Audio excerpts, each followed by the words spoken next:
નમસ્કાર દર્શક મિત્રો, સ્વાગત છે આપનું G9 ગુજરાતી ન્યૂઝમાં।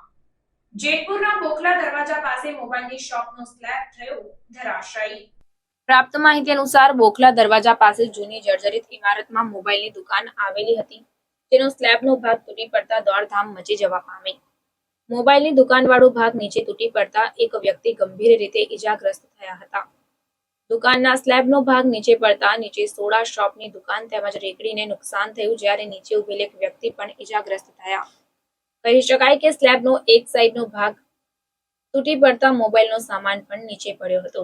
આ ઘટનામાં મુસ્તાક વજીદભાઈ પરમાર ઉંમર વર્ષ 40 ઈજાગ્રસ્ત થયા। ઈજાગ્રસ્તને સારવાર અર્થે જેતપુર સરકારી હોસ્પિટલ ખાતે ખસેડવામાં આવ્યો અને વધુ સારવાર અર્થે જૂનાગઢ ખાતે રેફર કરવામાં આવ્યા। જર્જરિત ઇમારતનો કાટમાળ હજુ પણ નીચે પડે તેવી સ્થિતિ સર્જાઈ છે, ત્યારે ઘટના સ્થળે લોકોના ટોળે ટોળા ઉમટી પડ્યા હતા।